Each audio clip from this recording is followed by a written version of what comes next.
Muy buenas a los amigos y relacionados de la Academia Dominicana de la Historia que nos acompañan en esta ocasión en la celebración del panel titulado El Concordato de 1954 entre el Estado Vaticano y el Gobierno Dominicano. Van a participar los académicos Reinaldo Espinal, Wenceslao Vega Guarí y Miguel Guerrero. Este evento forma parte de las celebraciones que durante todo este mes de agosto ha venido realizando la Academia Dominicana de la Historia para conmemorar, celebrar, sería la palabra más adecuada, con alegría y con gozo, el 90 aniversario de su fundación. Usando la computadora de mi esposa Esther Abreu de Ches, me permito presentar, antes de dar la palabra, al primer panelista, Reinaldo Espinal. Reinaldo Espinal nació en Jánico, Santiago de los Caballeros, y en su formación académica se destaca que de 1989 al 1993 hizo estudios de filosofía en el Seminario Mayor Santo Tomás de Aquino de la ciudad de Santo Domingo. Entre 1993 y 1997 hizo su licenciatura en Psicología Clínica en la Universidad Católica Madre Maestra. Del 2002 al 2004 hizo el máster en Derecho y Relaciones Internacionales en la Universidad Autónoma de Santo Domingo. En el 2009 realizó una maestría en Alta Gestión Pública en la Pontificia Universidad Católica Madre Maestra y en la Escuela de Altos Estudios en Administración Pública de Francia, la ENA. En el 2015 realizó un máster internacional en gestión universitaria en la Universidad Alcalá de Henares, en España. Ha dictado un sinnúmero de conferencias y ha publicado un conjunto de artículos en revistas especializadas. Pertenece a nuestra Academia Dominicana de la Historia y al Seminario Camino, órgano oficial de la Conferencia del Episcopado Dominicano. Me complace dejarlos con Reinaldo Espinal. Muchas gracias, José, y mis saludos más cordiales para el doctor Wenceslao Vega y el licenciado Miguel Guerrero, miembros de número de nuestra Academia Dominicana de la Historia, y saludar también a los distinguidos amigos que nos siguen a través de la plataforma web de la Academia Dominicana de la Historia. Permítanme, en primer lugar, que agradezca muy sinceramente a la Academia, en la persona de su presidente, licenciado José Checheco, por la gentil invitación que se nos ha cursado para intervenir en este panel junto a los dos distinguidos expositores ya enunciados. Muy especialmente debo agradecer al licenciado Checheco el que se considerara incluir esta actividad en el marco del 90 aniversario de la Academia Dominicana de la Historia. Precisamente, y a raíz del 90 aniversario, valga una evocación, cuando en la mañana del domingo 16 de agosto de 1931 quedó formalmente instalada la misma, la Academia, en el Paraninfo de la Universidad de Santo Domingo, don Max Enríquez Ureña, en su discurso, dijo lo siguiente: ardua, penosa, difícil ha de ser nuestra obra, pero será fecunda. Somos los sembradores. ¿Acaso nos toque solamente abrir el surco y depositar la semilla. El árbol se alzará un día alteroso y robusto, y su copa se cuajará de frutos que saciarán el ansia de conocimiento de los hombres del mañana. Mira tanto y tan lejos la esperanza, decía nuestro Gastón Fernando de Lima. Eso lo dijo don Max el 16 de agosto de 1931, cuando nacía la Academia de la Historia, y creo que ha cumplido cabalmente con esas palabras premonitorias de aquel día. Quisiera también que me permitan, y esto como una evocación casi nostálgica, recordar que la última actividad en la que intervine en la Academia fue un panel el año pasado junto al licenciado Benjamín Rodríguez Carpio y el hoy ausente, fenecido padre Ton Lluveres.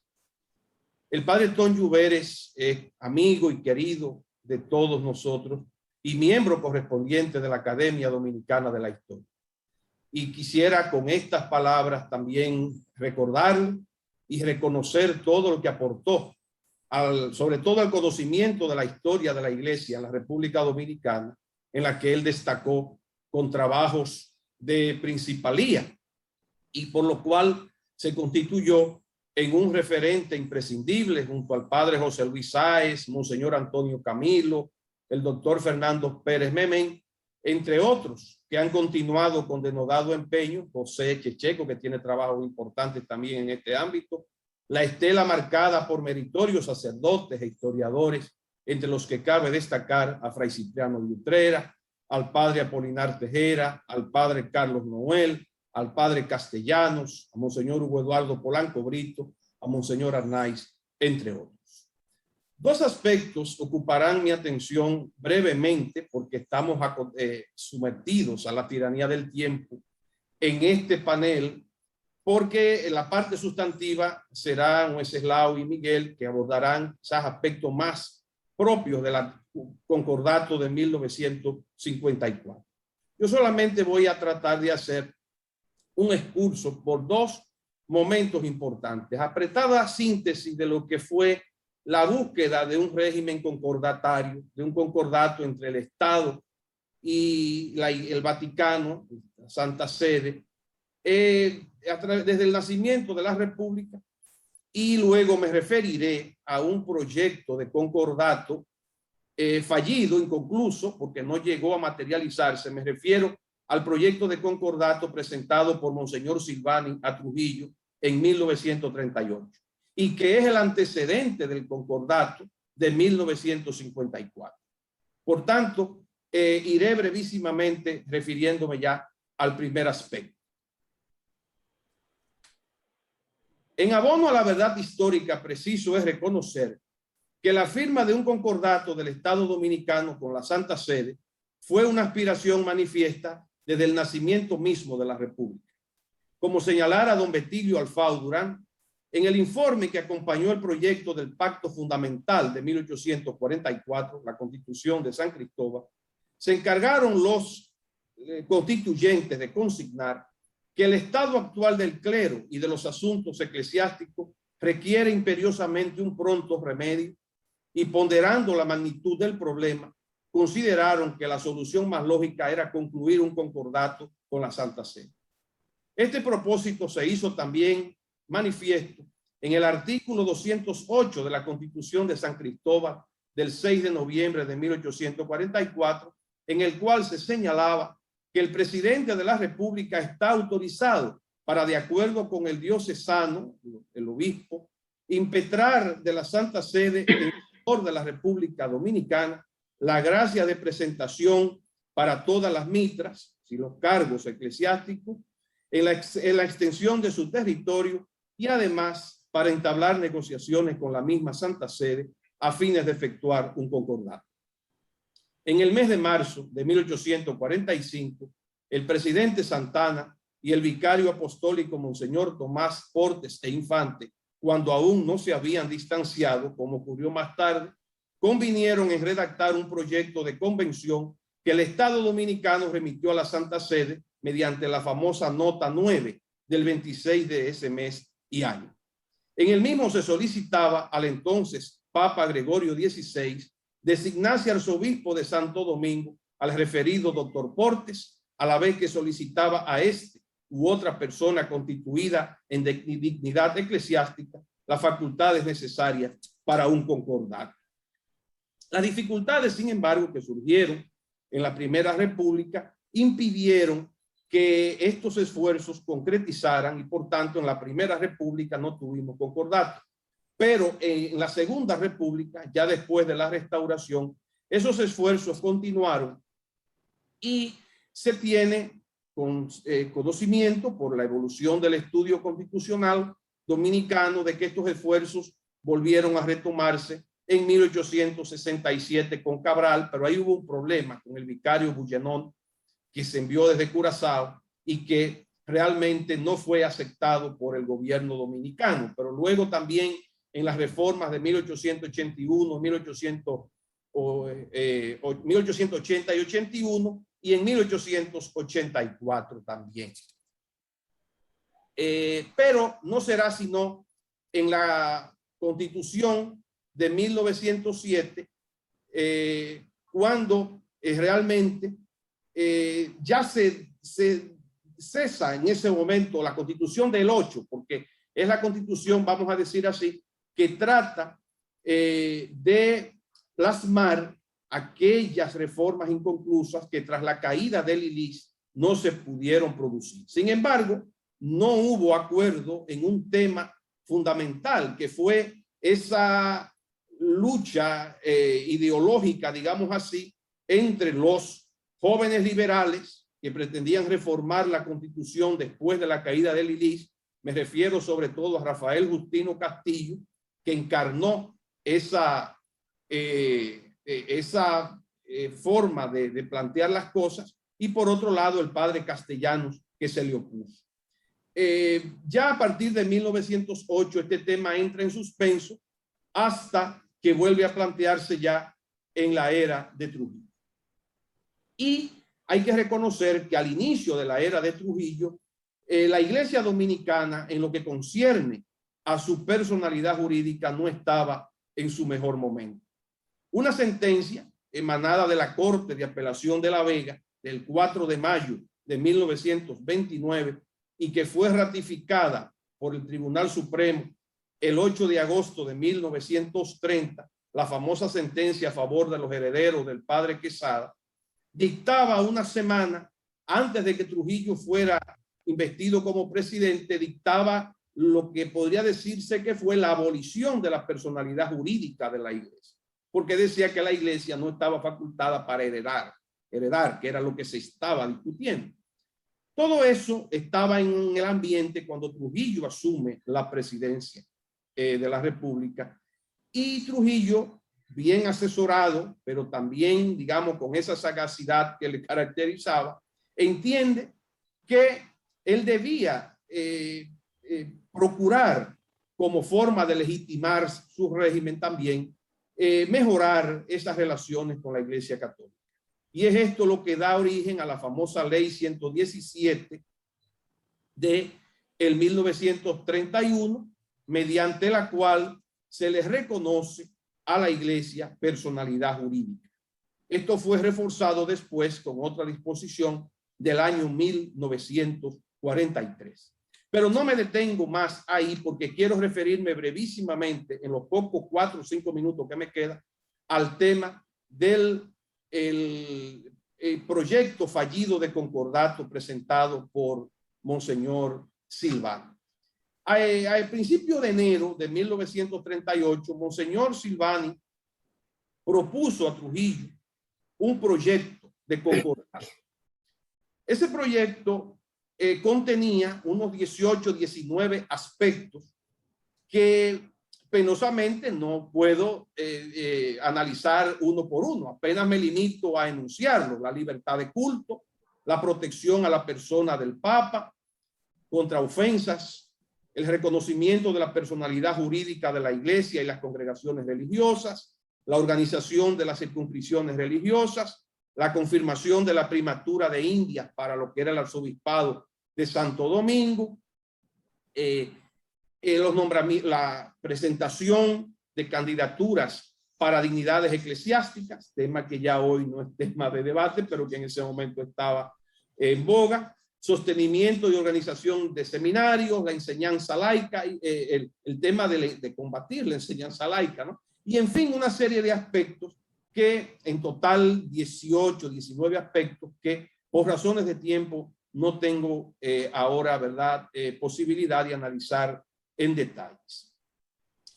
Ese acuerdo, ese proyecto, Trujillo lo entregó al análisis a don Julio Ortega Frier. Y don Julio, en octubre de ese mismo año, 1938, presenta un estudio. Cabe decir que en el momento, en enero, meses antes, cuando Silvani lo presenta, tampoco él tenía todo el visto bueno de la Santa Sede en cuanto a sus recomendaciones. Él lanzó la bola, digámoslo así, pero ya para septiembre, octubre también de ese año, él le presenta al canciller de entonces, Arturo Despradel, el proyecto ya con los comentarios y el análisis de la Santa Sede. En cualquier caso, esos son temas que lo voy a abordar en un trabajo para Clio más adelante con más profundidad. Pero lo que sí importa saber es que don Julio hizo lo que yo diría un trabajo sumamente riguroso y serio. Un trabajo que tiene ciento y tanto de páginas y que hay que analizar a profundidad. Me limito solamente a esbozar lo que fueron las conclusiones principales, algunas conclusiones principales de don Julio. Decía él: yo estoy convencido de que para mantenernos independientes y respetados, nos conviene a los dominicanos evitar que nuestras masas se conviertan a otras confesiones. Y me parece que la manera de evitar que nuestras masas se conviertan a otras confesiones es mediante un concordato con la Iglesia Católica que sea compatible con la libertad de conciencia y el decente ejercicio de otros cultos y con el mantenimiento de otras conquistas que entre nosotros tiene realizada el liberalismo histórico. Lo que no estaba don Julio de acuerdo era con la forma y los contenidos en que estaba presentado ese concordato, porque don Julio entendía que el concordato de 1929 de la Santa Sede con Italia, con Mussolini, no había sido un concordato que había mantenido los fueros del Estado, sino que había sido muy, digamos, flexible con las exigencias en ese entonces de la Iglesia Católica, y él decía que no se podía llegar a esos niveles. En conclusión, decía que el interés nacional era compatible con la firma de un concordato, pero que el proyecto del nuncio apostólico Silvani no podría servir como base para llegar a la firma de un concordato y que eso debía ser retomado, que lo procedente sería formular otro proyecto que se ajustara a nuestro interés y a partir de él hacerle a la Santa Sede las concesiones que no nos perjudiquen. No creo naturalmente que deba el gobierno comenzar a poner semejante proyecto en manos del nuncio. Antes es preciso negociar verbalmente para convencerlo de la imposibilidad en que estaríamos de aceptar un proyecto como el que él ha presentado. Solo cuando estas conversaciones se llegaran, cuando en estas conversaciones se llegara a un entendido general, de principio, valdría la pena someter un nuevo proyecto. Pero esto no se retomaría sino unos 14, 15 años después, cuando se comenzaría a negociar el concordato de 1954. Pero ya yo aquí termino para dar paso a Miguel y a Wenceslao. Creo haberme ajustado al tiempo, José. Así es. Gracias, Reinaldo, por tu amplia y valiosa exposición. Me permito ahora presentar al doctor Wenceslao Vega Boarín. Nació en Santiago de los Caballeros en 1932. Se graduó de doctor en Derecho en la Universidad de Santo Domingo, hoy autónoma, la UAS, en 1957 y cursó estudios de maestría en Historia por la Universidad de Sevilla en un programa que existía conjuntamente entre esa universidad y el Centro de Altos Estudios Humanísticos y del Idioma Español.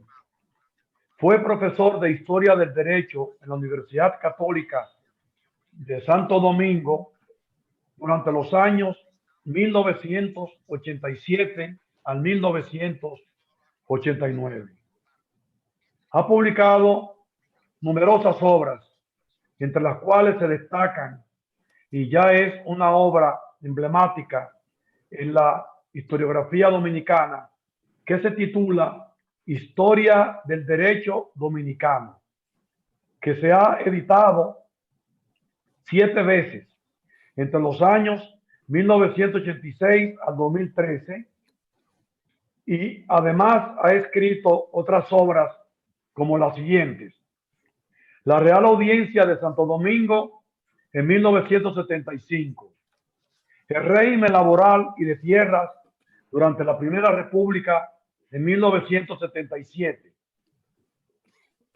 Génesis de los Códigos Dominicanos, 1980, Los documentos básicos de la historia dominicana, obra muy consultada por los estudiosos, publicada en 1994, Historia de los terrenos comuneros en la República Dominicana, 2000, Junta de Hacienda de 1661 en Santo Domingo para el pago de los lanceros de 1655, publicada en 2003, con Américo Moreta Castillo, otro miembro de número de nuestra academia. El doctor Vega Boarí publicó en el año 2004 la obra Historia del Poder Judicial Dominicano. Además, fue encargado de la sección Historia de la revista Gaceta Judicial, donde publicó más de 60 artículos jurídico histórico entre los años 2000 y 2004. El doctor Vega Boarí es miembro de número de nuestra academia y miembro correspondiente del Instituto Dominicano de Genealogía. Con ustedes, el doctor Wenceslao Vega Boarí. Muchísimas gracias, don José Checheco. Me alegro mucho participar en este panel con motivo de nuestro 90 aniversario. La academia me lleva un año a mí. Felicidades, academia. El tema es, y lo que ha dicho anteriormente Reinaldo, es tan interesante que algunas de esas cosas yo no las sabía. Pero en fin, cada día se aprende algo. Como ustedes saben, yo escribí un artículo sobre este tema del concordato del 54. Me referí básicamente al proceso de negociación. La negociación se llevó a cabo en Roma. Trujillo, interesado en mantener y fortalecer su posición como líder anticomunista y líder del cristianismo, catolicismo extremo, digámoslo así, fue el que decidió, según recomendaciones que le hicieron algunos de sus funcionarios, presentar al Vaticano un proyecto de concordato diferente a los demás que ya se han mencionado. Trujillo escogió para esa función al licenciado Rafael F. Bonelli. Bonelli había sido un abogado eminente en Santiago que se unió al grupo de Estrella Ureña y al fracasar el proyecto de Estrella Ureña cayó en desgracia con Trujillo. Pero como muchos intelectuales, pocos años después se plegó al régimen y ocupó importantes funciones. Cuando Trujillo lo envía al Vaticano, él era secretario de Estado de la Presidencia y lleva un proyecto ya prefabricado por él y por don Manuel Jesús Troncoso de la Concha, don Pipí, que era un eminente político y jurista, también de los que inicialmente habían opuesto a Trujillo y que llegó a ser presidente de la República. Él y don Pipí Troncoso prepararon ese anteproyecto que llevaron al Vaticano para negociar. Bonelli llevaba las instrucciones de Trujillo de negociar todo lo que fuera sencillo, aprobarlo, Y había dos puntos en que Trujillo o el gobierno dominicano insistía en que debía negociarse a favor del gobierno dominicano. El primero era el asunto de la designación de los arzobispos y obispos. En el pasado, como explicó Reinaldo, eso se hacía mediante comunicaciones entre el Vaticano y el gobierno dominicano. Ahora se pretendía que el gobierno dominicano, era la aspiración de Trujillo, presentara al Vaticano los nombres de los prelados a quien se les sugería, los prelados que debían ocupar cargos de arzobispo y obispo, y que el Vaticano, salvo alguna oposición muy seria, lo acogería. Ese es el primer punto que el Vaticano, que Trujillo insistía en que se cumpliera. El segundo punto es el asunto del matrimonio civil y el matrimonio religioso. El Vaticano iba a insistir, como es natural, que el matrimonio religioso se considerara con derecho, tuviera condiciones jurídicas. Y el gobierno dominicano decía sí, pero nosotros queremos que el matrimonio religioso sea precedido por un matrimonio civil. Esos fueron los dos puntos que Bonelli llevó al Vaticano. Bonelli explica en sus cables a Trujillo las dificultades que tuvo, cómo tuvo que tratar con fineza a Monseñor Zamoré y a los demás cardenales que insistían en sus puntos de vista. Llegó un momento en que hubo un tranque. El Vaticano no aceptaba los cambios propuestos por el gobierno dominicano y ya Bonelli, cansado y con la opinión favorable también de don Pipí Troncoso, le dijo a Trujillo: si no aceptan nuestra propuesta, mejor que no haya concordado. Y Trujillo estuvo de acuerdo. Ahora tengo que ir un chin al pasado. En esos mismos años, de España llegaron a Santo Domingo, a Ciudad Trujillo, una serie de sacerdotes jesuitas muy competentes, muy cultos, pero muy franquistas y con ideas muy particulares sobre el rol de la Iglesia Católica. Entre ellos estaba el padre González Posada, quien además tuvo la oportunidad de acercarse a Ramfis Trujillo como jefe de la aviación que era, porque dio cursillos de cristiandad a los oficiales de esa fuerza. Y entonces hizo un contacto con Trujillo. Entonces, visto el tranque, Posada se le dijo a Trujillo: ya se sabe de Vox Populi que se está negociando un concordato. Sería funesto y inconveniente para el gobierno suyo que se sepa ahora que no se llegó a nada. Vamos a hacer un esfuerzo de que se logre, que se acepte la posición del Vaticano. Trujillo, ante esa alternativa, cedió. Y después de que Bonelli ya estaba haciendo su maleta para volver y que le mandó un telegrama a Trujillo diciendo: para allá voy, recibió un mensaje de Trujillo diciendo: quédese ahí y espere las instrucciones verbales que lleva el padre Posada.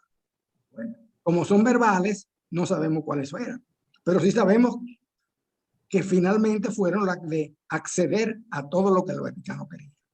Una concesión de Trujillo, un hombre tan patriótico y tan nacionalista, se dio en que y sale así en el concordato de que el gobierno dominicano no era el que presentaba los candidatos, sino que el Vaticano presentaba sus candidatos, no digamos sus candidatos, sus propuestas de arzobispos y obispos, y que salvo que hubiera una grave oposición, el gobierno dominicano no tenía que aceptar.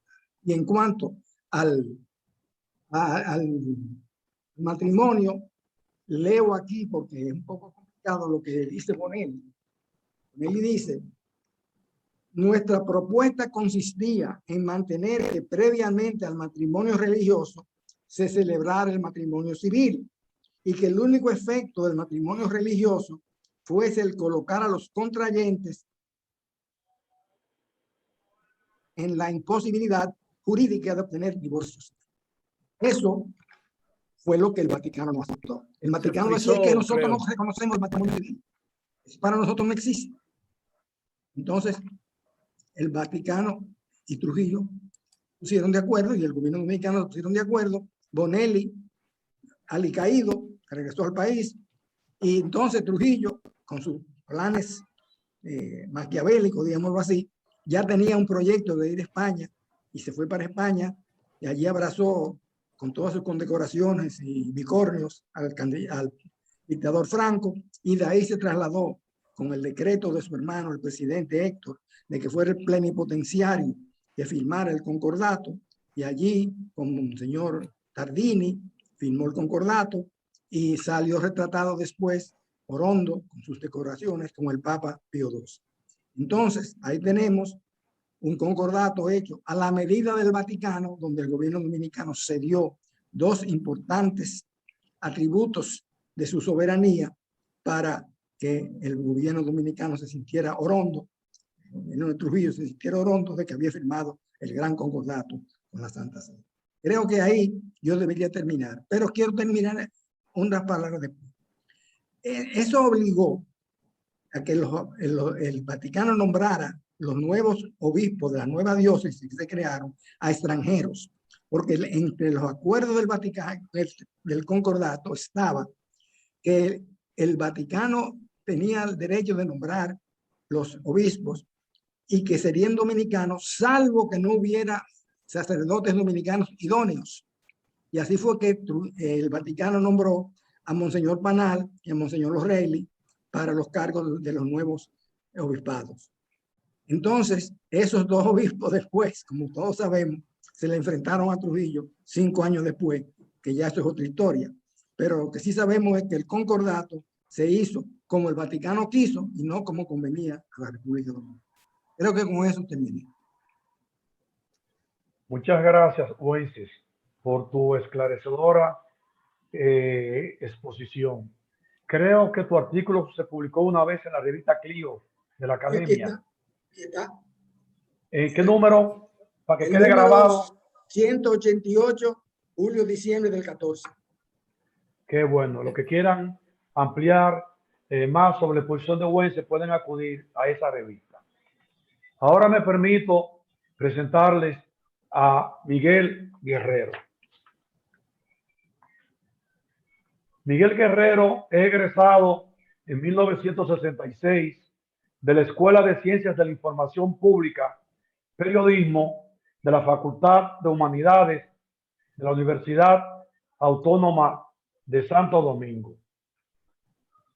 Es un periodista en ejercicio de larga data y ha ocupado innumerables cargos que no quiero detenerme en ello, ni su muy vasta experiencia profesional, porque quiero concentrarme en sus publicaciones, muchas de carácter periodístico, pero la mayoría de carácter histórico, lo cual le valió que fuera elegido miembro de número de nuestra academia en el mes de noviembre del año 2019, antes de la pandemia.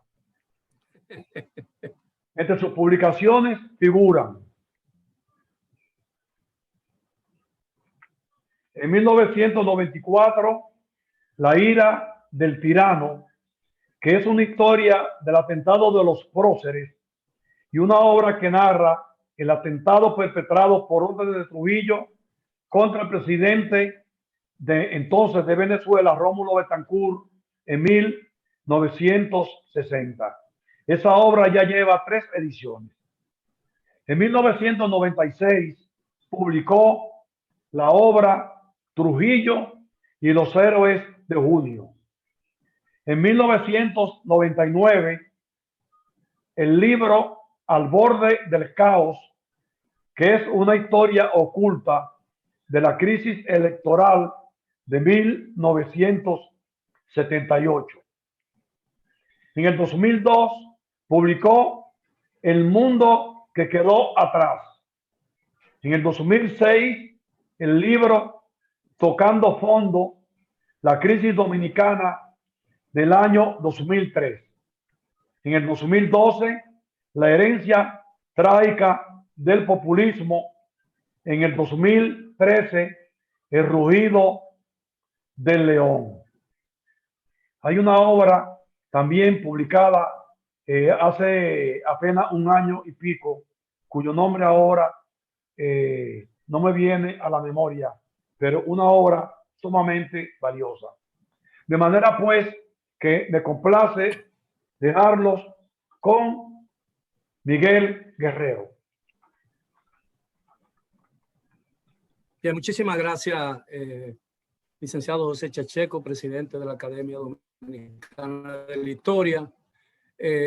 También me siento muy halagado por esta invitación y quiero agradecer al licenciado Espinal por tan brillante exposición e igualmente al gran amigo Wenceslao Vega por las explicaciones que nos dio y que me ha permitido tener un conocimiento, ambas exposiciones más amplio, de un acontecimiento tan importante que ha marcado la vida, en cierta medida, de la nación y de las relaciones de un país, de este país con la Iglesia Católica y las demás confesiones religiosas. Yo quiero hacerle, antes de entrar en mi exposición, si me lo permiten, hacerle una pregunta a Wenceslao. Evidentemente ya el tema del matrimonio civil está en poder y en capacidad del Estado Dominicano, ¿no? Ya eso no funciona. Lo que pasa es que después de la caída de Trujillo ha habido muchas sentencias de nuestra Suprema Corte de Justicia donde reconocen la igualdad del matrimonio civil y reconoce la existencia de otras religiones y hay estas leyes que se han dictado en los últimos 20 años donde hay igualdad de condiciones para las confesiones que no son la católica. El concordato simplemente ahora es un tratado internacional. Muchas de sus cláusulas han sido abolidas por nuestros tribunales. Así, y de hecho hace infuncional el tratado, ¿no? Bueno, excepto en otras cosas. Sí, por ejemplo, en los privilegios que tiene la Iglesia Católica se mantienen. Los curas no hacen servicio militar, los curas tienen derecho a esto y lo otro. El gobierno dominicano está obligado a hacer iglesias católicas y a darle mantenimiento y exoneraciones, pero en cuanto al fondo ya no hay lo que había antes. Bien. Además de agradecer, después de agradecer sinceramente la oportunidad que me brinda el licenciado Checheco de participar en este tema que es tan importante para el presente dominicano, quiero ceñirme a un punto especialmente. Quiero comenzar diciendo que el detallado y perfectamente estructurado proceso de negociación y aprobación del concordato entre la tiranía de Trujillo y el Vaticano en 1954, presentado en esta conferencia por el historiador Reinaldo Espinal, y el enjundioso comentario sobre dicha ponencia leído por el investigador, bueno, no leído, sino explicado por el investigador y historiador Wenceslao Vega, me permite reducir mi presentación a los efectos que ese tratado provocó en el país una década después. Me refiero al golpe de Estado que derrocó en la madrugada del 25 de septiembre de 1963 al gobierno democráticamente escogido, presidido por Juan Bosch, apenas 7 meses después de haberse juramentado. Debido a que se trata de un acontecimiento relativamente reciente, aunque no del todo bien estudiado todavía, obviaré detalles de los hechos políticos que condujeron al golpe para ceñirme en este breve espacio a la relación que existe o que existía, bueno, o que existe entre ese golpe fatal y el concordato y la Constitución aprobada en abril del citado año y puesta en vigor por el presidente Bosch en abril de 1963. La Constitución había sido aprobada por el Congreso, cuyos miembros habían recibido con su elección el mandato de elaborarla en función de constituyentes. La jerarquía católica insistía en que Bosch estaba en la obligación de observarla bajo el pretexto de que no se reconocían en ella, y cito, los derechos de Dios y de la Santa Iglesia consagrados en el concordato. Bosch fue firme en su postura de que el reclamo de la Iglesia Católica excedía sus poderes en una nación democrática, lo que marcó una distancia insalvable entre el gobierno y la Iglesia, agravada por los temores de esta, es decir, de la Iglesia, de que Bosch intentara, apelando a la Constitución, denunciar el tratado firmado 9 años antes entre Trujillo y el papado de Pío XII, que concedía a la Iglesia Católica, como ya ustedes han explicado, privilegios y facilidades negadas a otras confesiones religiosas.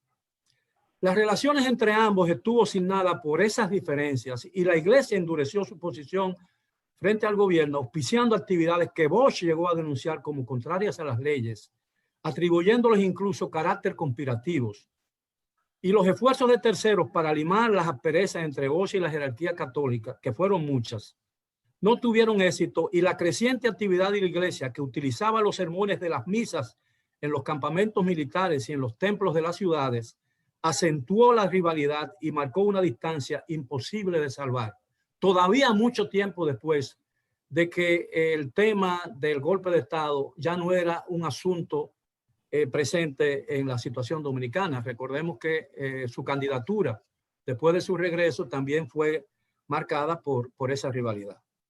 Con el respaldo de la iglesia se organizaron mítines y concentraciones políticas en el interior, auspiciadas por grupos conservadores que aprovechaban el disgusto político de la oposición para atacar la Constitución y forzar una reforma u obligar al gobierno a aplazar su aplicación. Los llamados mítines de concentración cristiana, con el respaldo abierto de obispos y sacerdotes, marcaron lo que podría llamarse la línea de Pizarro, que definió las relaciones entre Bosch y la iglesia hasta muchos años después del golpe que le derrocó.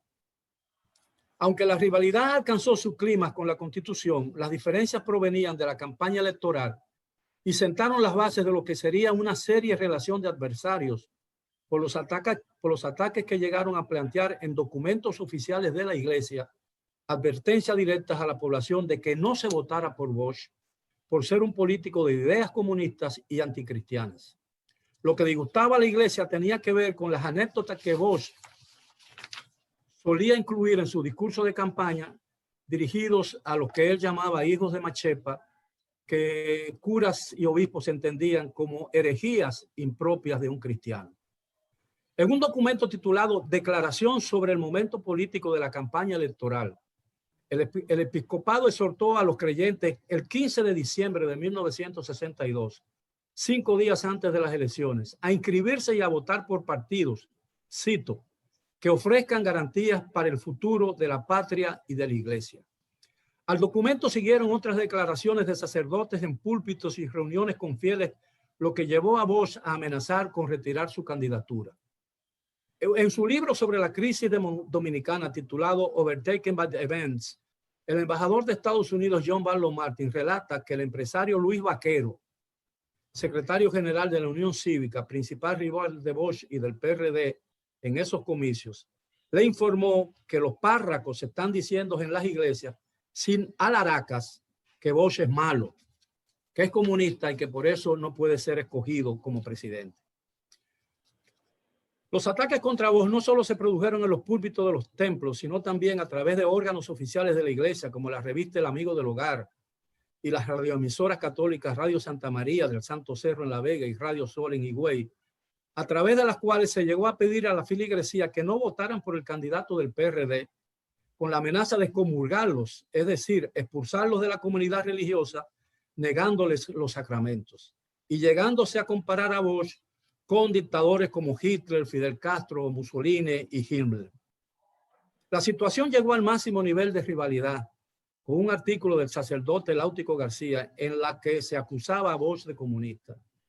Bosch retó al sacerdote a probar su acusación y finalmente se celebró un debate radial y televisivo a través de la radiotelevisora oficial que se prolongó hasta la madrugada días antes de las elecciones, en el que el sacerdote terminó admitiendo que no había pruebas de que Bosch fuera realmente comunista.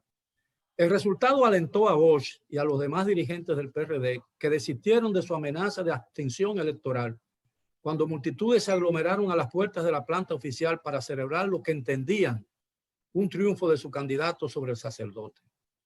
Estos antecedentes tuvieron un fuerte peso en las relaciones de Bosch, ya presidente de la República, y la jerarquía católica. La proclamación de la Constitución lanzada en abril y promulgada por el Poder Ejecutivo derivó un enfrentamiento cada vez más severo con sermones de párrocos en los templos de cuarteles militares que equivalían a exhortaciones a una rebelión contra el gobierno. Hoy, 58 años después del golpe de Estado, sigue vigente la acusación sobre el concordato, la discusión sobre el concordato y los privilegios que el Estado otorga a la Iglesia Católica. Y si bien ya muy pocos países de población mayoritariamente católica mantienen ese tipo de relación con el Vaticano, y muchos de los beneficios que el tratado concede a la Iglesia de hecho no se cumplen en el país, es evidente que las circunstancias que lo hicieron posible no lo justificarían en la época actual. De todas maneras, el golpe contra Bosch originó una tragedia cuyas heridas no han cicatrizado totalmente todavía. Como resultado de esa acción legal, el país sufrió una guerra civil, como todos sabemos, una segunda intervención militar estadounidense con un balance de más de 5.000 muertos. La división que ese hecho produjo originó en los años siguientes acontecimientos violentos cuyas huellas persisten todavía en el ambiente político nacional. Y a pesar del tiempo transcurrido, 67 años, el concordato sigue normando de alguna manera las relaciones de la República Dominicana con el Estado Vaticano. Lamento terminar y espero que haya contribuido a la discusión de este tema, porque tengo la impresión, por algunos abogados con los que he hablado y con algunos políticos, que en algún momento en el país podía plantearse seriamente esa discusión, ya con un términos mucho más formales. Así que reitero el agradecimiento a José Checheco y mi agradecimiento a Wenceslao y a Reinaldo por la oportunidad de compartir este momento con ustedes. Gracias, Miguel, por tu exposición. Ahora vamos a pasar a ver si alguna persona, los que están conectados con nosotros vía chat, tienen alguna pregunta para ustedes o alguno de ustedes. Adelante, Casey. Sí, licenciado, tenemos una pregunta. El presidente Héctor Bienvenido Trujillo designó como embajador ante la Santa Sede en 1952 al licenciado Elías Brache Hijo. Sus descendientes indican que él inició las negociaciones del concordato. ¿Están en lo cierto o fue el licenciado Bonelli el que empezó las negociaciones, como dijo el doctor Vega? Bueno, si la pregunta es a mí, por la documentación que yo tengo, que aporté en el artículo y que he mencionado ahora, Bonelli fue el que llevó la negociación. El embajador ante la Santa Sede en ese momento era Telésforo Calderón y Nicolás Vega era el embajador ante Italia, o viceversa, no me recuerdo bien. Pero Bonelli fue el que llevó la negociación. Los embajadores quedaron fuera de la negociación. Sí. José, si me permite, quisiera... Sí, cómo no. Sí, adelante, Reinaldo. A la intervención. Fíjese, sí. Es solo en el marco de la brillante exposición que ya había hecho Wenceslao, pero en abono a la verdad histórica, es importante decir que todo ese proceso que culminó en el 54 se inició en 1951, comenzó a tomar cuerpo. Yo voy a decir brevemente por qué. En 1951, en junio, Manuel Arturo Peña Valle pronuncia una conferencia sobre el matrimonio y el divorcio en la República Dominicana, invitado por la Asociación de Mujeres Abogadas en el Ateneo. ¿Por qué pronuncia Peña Valle esa conferencia el 1 de junio del 51? Porque ya se habían producido conversaciones con Posada presente, con un embajador, primero Manuel Aznar, pero Manuel Aznar no estuvo tanto, pero sí el embajador español Vázquez Larrañaga. Y se había comenzado a hablar de eso y luego entonces tanto La Nación como el Caribe lanzan, porque hay una carta anónima, pero eso fue parte del guión propagandístico del régimen, una carta anónima que dice, ya lo que está sugiriendo Peña Valle es la firma de un concordato, y a partir de ahí entonces los mejores juristas de la época opinan. Cabe decir que Rafael Fello Bonelli en ese momento, cuando le piden opinión en el 51, Fello Bonelli no estaba de acuerdo con el concordato.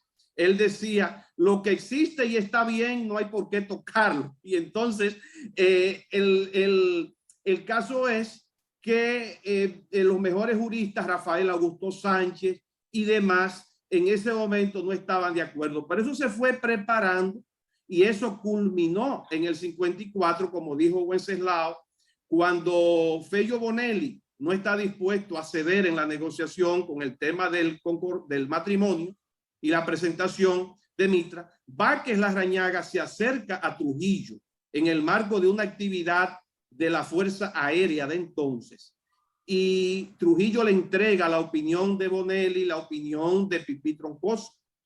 Y Trujillo le dice, no se va a poder firmar el concordato, mire lo que dice aquí el informe. Y entonces ahí cuando comienza también el embajador español a hacer su laborantismo, me refiero a Vázquez Larrañaga, que no sale mucho en los documentos, pero que jugó un papel importante en el proceso que condujo a la firma del concordato el 16 de junio del 54. Eso es muy interesante. Sí, no me extiendo más porque el tiempo no nos lo permite. No, pero sí, pero si Wences quiere opinar o Miguel, pueden hacerlo antes de seguir a la pregunta, porque de esto se trata. Sí, yo le decía a Wenceslao que en la investigación sobre el golpe de Estado, que es el libro mío que narra el derrocamiento de Bosch, yo tuve oportunidad de toparme en los archivos del Palacio Nacional, que hoy están en el Archivo General de la Nación, con una carta que había enviado el embajador que ha mencionado Reinaldo al presidente Vázquez, que fue varias veces embajador en la República Dominicana, creo que 2 veces. Fue embajador y en ese tiempo jugó un papel muy activo. Claro. Hay una carta que yo tuve oportunidad de ver, una copia de una carta, porque los archivos fueron saqueados en el Palacio Nacional. Mucha gente se llevó incluso los originales de muchos documentos importantes que no han sido recuperados, en vez de sacarle copia. Pero yo tenía en mis manos una copia de una carta enviada por el embajador con el membrete de la Embajada de España. Tenía tres páginas esa carta. Yo tenía la página número 1, que tenía el membrete de la embajada, y la página número 3 final, que tenía la firma del embajador, pero nunca pude encontrar la segunda carta. En esa carta, en lo que leí, en lo que se lee en esa primera página y en esa tercera y última página, parece sugerir que el embajador tenía el propósito de convencer y hacer que Trujillo desistiera del propósito inicial que hubo en algún momento de oponerse a la firma del Vaticano, por lo que han expuesto ustedes dos, Wenceslao y Reinaldo, ¿no? Por la oposición a ciertos artículos de ese documento que parecían onerosos y afectaban la soberanía de la República Dominicana. Yo creo que esa, no sé, no puedo aventurar ninguna opinión concluyente sobre el caso porque desconozco el texto de esa segunda página, e hice esfuerzo con la Embajada de España para ver si en los archivos españoles podía encontrarse, pero me dijeron de antemano que esa podía ser como buscar una paja en el desierto del Sahara. Sí, pero cabe decir que fue Vázquez Larrañaga, Miguel, y demás. Tiene la firma de ese embajador. Y José, fue Vázquez Larrañaga quien le recomendó a Trujillo enviar a Posada, porque el padre Posada, como dijo Wenceslao con mucha precisión, fue el que terminó cerrando la negociación, es decir, para que condujo a que Trujillo, en el marco de la visita a España, ¿verdad?, se trasladara al Vaticano a la firma del concordato. Cabe decir, como un dato importante, que en agosto del 53, Franco ya había firmado el concordato de España con la Santa Sede. Eso es un elemento también importante. ¿Hasta dónde pudo haber influido? Eso es un tema que yo, digamos, lo lanzo así como un tema que me da vuelta, ¿no? Pero ¿hasta dónde pudo haber influido en Trujillo el hecho de que ya Franco había firmado en agosto del 53 el concordato entre España y la Santa Sede? Él iba a visitar en visita oficial a Franco, y yo me imagino que Trujillo también en su psique, eso debe haber tenido su importancia, ¿verdad? Porque los autores buscan mantener también, ¿verdad?, su preeminencia, y digamos que ya estaba ese elemento de por medio también. Mira, y es curioso y es bueno que mencionara Posada, porque en el texto que leído de esa primera y tercera página aparece el nombre del padre Posada. Sí, él entró, el padre no, Posada entró en desgracia con Trujillo después. Claro. Fue una figura relevante, fue también vicerrector de la universidad, como dijo. Y fue el fundador de la Fundación San Rafael. Animó lo que es el patronato San Rafael. Claro, o sea, que fue también otra institución de la cual se ha hablado poco, pero que jugó un papel, sobre todo en las comunidades fronterizas. Y yo quería agregar finalmente que ese tema del concordato estuvo tan presente que después, al final ya cuando Trujillo y la iglesia, digamos así, entra en crisis esa relación, en mayo del 61, precisamente en el mes en que matan a Trujillo al final, se estaba debatiendo en el Congreso trujillista la posibilidad de denunciar el concordato.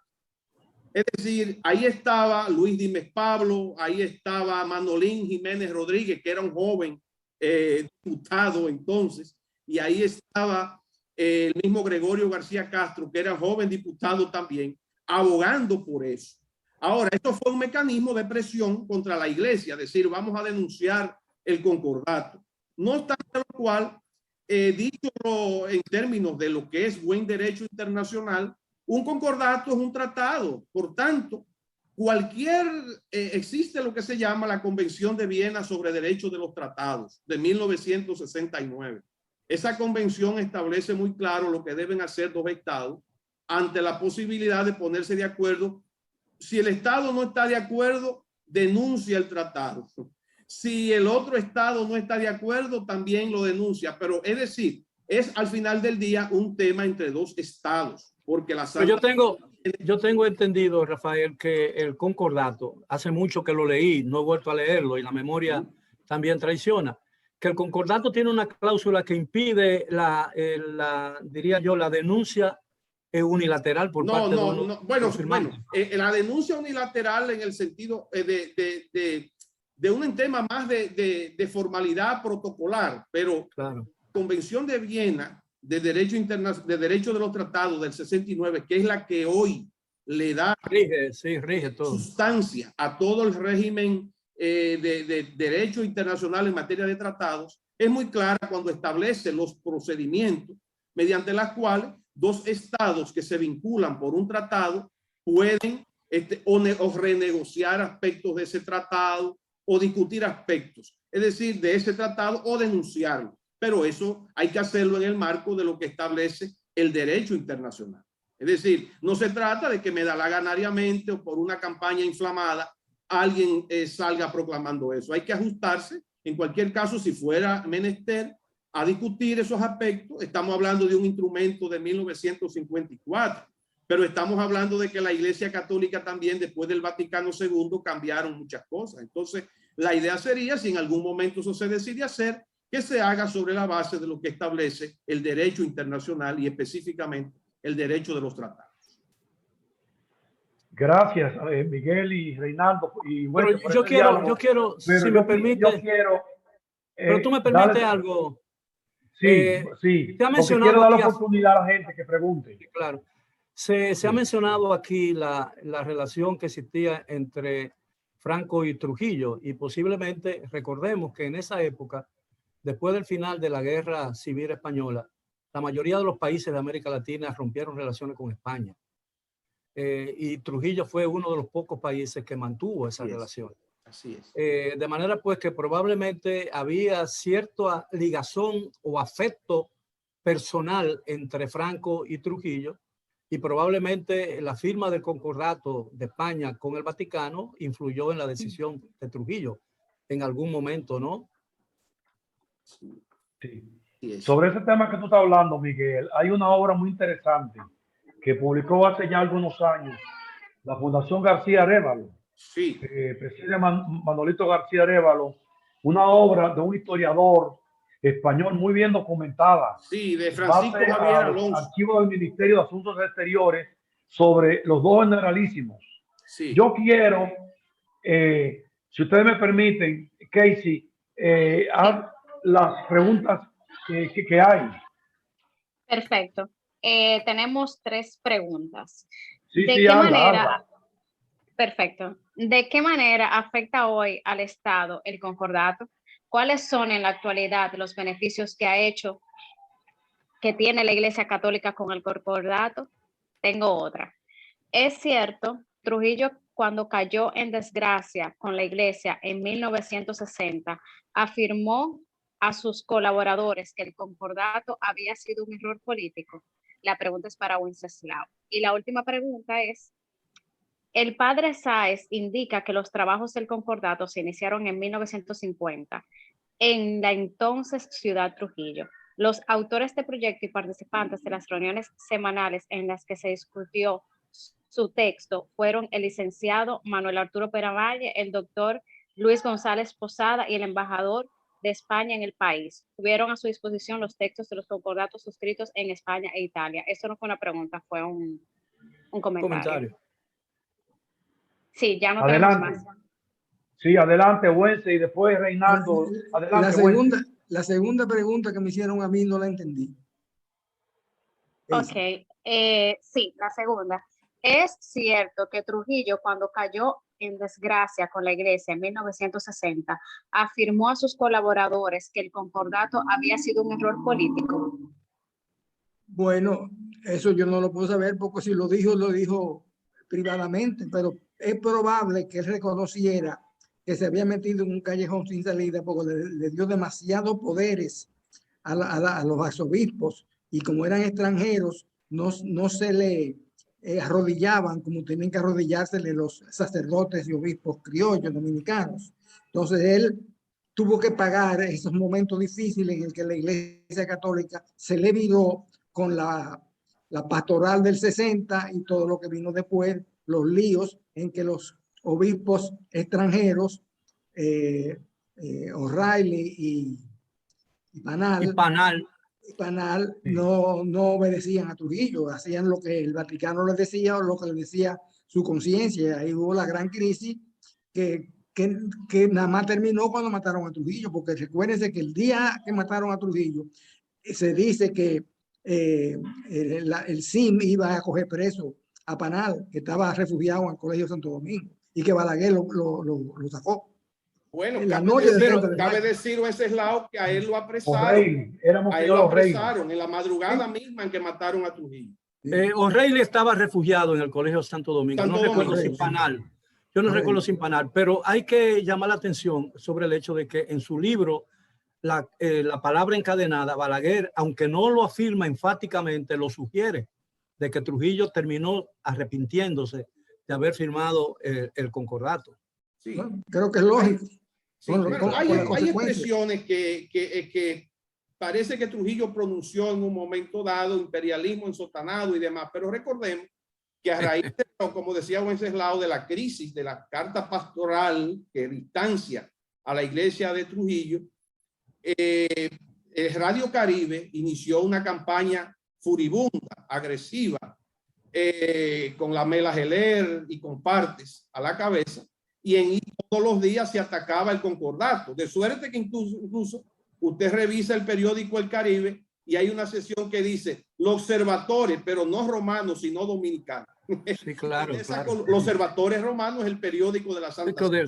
Sí, claro. Hay una columna que dice los observadores, pero no romanos, no dominicanos, y ahí comenzaba la andanada diaria contra la Iglesia Católica después que vino el distanciamiento. Creo que alguien preguntaba, Miguel, José, perdón, en relación con el tema de lo que se pactó en el concordato, es decir, un concordato privilegio, sí. Establecen derechos y se establecen responsabilidades como todo tratado. En ese sentido, sí es verdad que hay protección para la Iglesia en materia, digamos, el tema de la enseñanza católica, el tema del servicio de la enseñanza católica el tema de los capellanes, que se regula militares, ¿verdad? A partir del 58 como una derivación del concordato, el tema de los efectos civiles del matrimonio canónico y otros muchos aspectos. Pero como hay uno muy importante, perdona, es las exoneraciones que recibe la Iglesia. Todos los insumos que recibe la Iglesia Católica están exonerados. Y el mismo tema de la jurisdicción de juicio para el tema exactamente. De los sacerdotes. En la época de Trujillo. Y otros muchos aspectos que por razones de tiempo no podemos dilucidar, pero el texto está, si lo quiere la persona ver con más detenimiento, también está publicado en los libros del padre Sáez, pero hay un libro de Zenón de Asa Castillo, sí, que fue precisamente, no lo mencionamos aquí en el panel porque son muchas cosas, pero es Zenón de Asa en el año 1955, justamente al cumplirse un año de la firma, Zenón Castillo de Asa. el que propone para darle a Trujillo el título de benefactor de la iglesia. Entonces, Sí, y fíjate, a el partir libro, de ahí, en el libro, libro, de él, Trujillo, benefactor de la iglesia, está Sí. el concordato y están los otros, las otras normativas que se acordaron con posterioridad al concordato. no, y compara a Trujillo con Constantino y todo eso, pero Con ese libro, Carlomagno. con Carlomagno y todo, ese libro terminó de imprimirse en abril del 61, pero no llegó a circular formalmente. Sí. Pero quedó en manos de mucha gente. Ese libro es bastante conocido. Sí, Sí. exactamente. Miren, Reinaldo y Buences, no quiero que este termine sin que ustedes se refieran a una inquietud que expresó uno de los que están viendo el evento sobre la participación de Peña Valle en los Sí. preparativos. Sí. Comenten eso. Voy a dar la palabra enseguida a Wenceslao por si él quiere agregar algo, pero yo dije dilo tú. que, y concuerdo con lo que se ha dicho, ya por marzo, febrero-marzo, hay una tesis muy buena del padre Luis Rosario del año 86 sobre el concordato, donde se dice claramente en febrero-marzo de 1950 ya esas negociaciones habían comenzado, esos diálogos semanalmente en el seminario y en otras partes. Ahora, eso toma cuerpo, y ya lo dije antes, cuando en junio del 51 Peña Valle pronuncia la conferencia sobre el matrimonio y el divorcio en la República Dominicana en el Ateneo. Es decir, invitado por la Federación de Mujeres Abogadas. A partir de ahí viene la encuesta y a partir de ahí comienza el tema a posicionarse. Luego entró en una etapa de cierto suspenso y se retoma a mediados del 53, que es cuando ya entonces, como decía Wenceslao, entra don Fello Bonelli, que es enviado a la Santa Sede siendo secretario de Estado de la Presidencia, porque ese era el cargo de don Rafael F. Bonelli, ¿verdad? Cuando lo envían como enviado especial, y a Balaguer, que estaba como secretario de Educación, lo pasa a la Cancillería como secretario de Relaciones Exteriores. Ya Peña Valle estaba muy enfermo. Recuérdense que Peña Valle muere justamente en el 54, en el Jueves Santo del 54, y él estaba muy enfermo, y por lo tanto esa última parte ya ahí opinó Fello Bonelli, opinó Pipí Troncoso, como decía Wenceslao, pero ya él había emitido sus opiniones, porque desde el año 50 ellos habían retomado el proyecto de Silvani y la opinión de don Julio Ortega Frier. Lo que pasa es que ellos se encargaron, ¿verdad?, de darle ya una forma mucho más acorde con lo que en el momento se requería para que se allanaran las negociaciones. Bueno, yo quiero finalmente mencionar sobre Bonelli. Bonelli empezó su carrera política como enemigo de Trujillo y terminó su carrera política como enemigo de Trujillo. Qué cosa, ¿verdad? Creo que su última posición fue embajador en Venezuela, y fue el hombre que le dio asilo a Perón. Yo lo he narrado con documentos que el hijo de don Fello me proporcionó. Es decir, fue en el momento en que caía Marco Pérez Jiménez en Venezuela y él vivía. Perón estaba refugiado en Venezuela. Pero acuérdate que Bonelli tenía un hermano, Luis Bonelli, exiliado en Venezuela. Y Rafael Francisco Bonelli, su hijo, fue ahí que se enredó en el asunto del 14 de junio. Del 14 de junio. Así es. Pero él era embajador cuando fue el que trajo como exiliado a don Juan Domingo Perón. E incluso a Marco Pérez Jiménez, solo que Marco Pérez Jiménez estuvo muy poco tiempo en el país, a diferencia de Perón. Bueno, debemos terminar para no abusar de la paciencia de los que nos han visto y escuchado. Solamente me resta, en nombre de la Academia Dominicana de la Historia, agradecer a Reinaldo Espinal, a Wenceslao Vega Guarí y a Miguel Guerrero por sus exposiciones que han despertado tanto interés en un acontecimiento histórico que se significó en 1954, pero todavía hoy día seguimos hablando de él y como decía Miguel Guerrero, lo más probable es que sigamos hablando de él en el futuro. Gracias también a los que han participado en esta actividad y nos despedimos con un fuerte saludo y diciéndole hasta la próxima. Gracias, buenas tardes. Hasta Hasta luego. luego.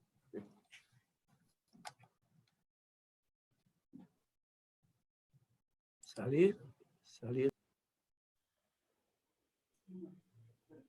Bueno.